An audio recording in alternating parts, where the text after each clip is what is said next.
Hi, John here, and I just wanted to talk about something that somebody on Quora was asking about. Their question was, I want to work as a freelancer but didn't find any work. How can I?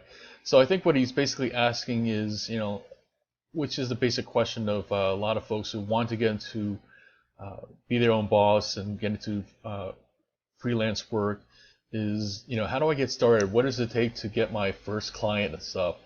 And really, before I talk about actual technique things and stuff, as I've learned with many different things, it's really about mindset. And one of the key mindset things that you have to do with freelance work is to realize that you're no longer just an employee. And what I mean by that is that when you're an employee, once you get hired, they're the ones handling the marketing for bringing in business, for bringing in work and stuff. But when you're freelancing, or a what they call a 1099 employee here in the U.S., um, you're a independent contractor, and really you're the one that's responsible for marketing. So even while you're getting different work done and stuff, you're constantly keeping your eye on what is it going to take to bring in more work. So I'm not going to say that I'm an expert at this. I've just different times been fortunate enough to have one or two clients that have been my main sources of income. And really, as my friend Barbara Winder talks about, what you want to do is just develop multiple streams of income or multiple profit centers, as she calls them. And the idea of it is that, like, that way, if um, unlike an employee where if you get fired, that's it, your income is cut off and stuff. Having multiple profit centers or multiple strings of income, if anyone goes, you're going to be okay because there's other income coming in. And what does that look like? Well, that could be having different clients. That could be having also a ebook or courses that you sell that is semi-passive in terms of bringing in money. That could be other projects or investments. I've owned real estate different times and rented that out, and that's been a source of income and stuff. And we're not even going to get into the idea that different times, you may even consider selling a business or selling a profit center and stuff. That's a whole other discussion.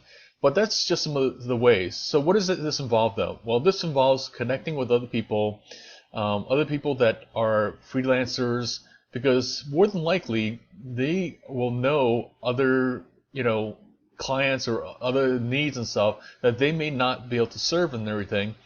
And sure, there's things like Upwork and these other sites where they basically aggregate some clients and stuff, and that's could be both a way to get started and also a way to supplement and to add other clients.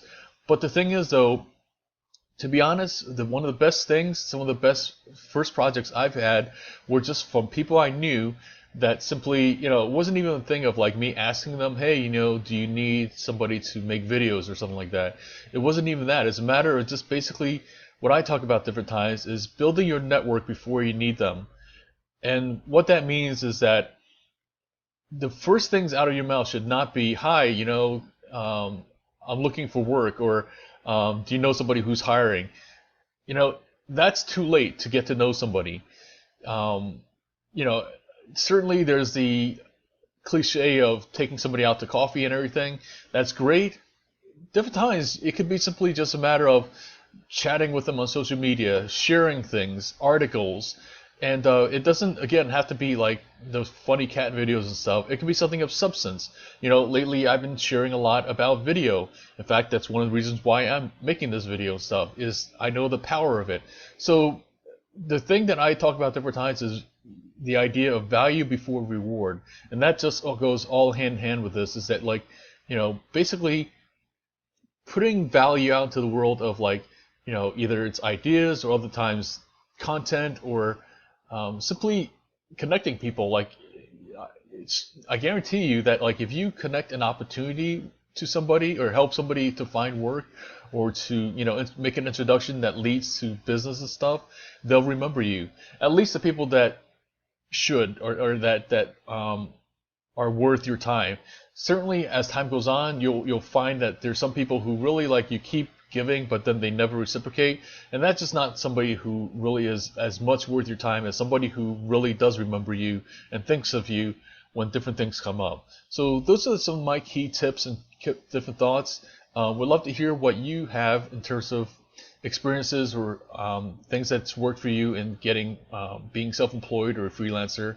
And as always, I look forward to your comments, and be sure to subscribe for more tips and ideas on being a productive creative.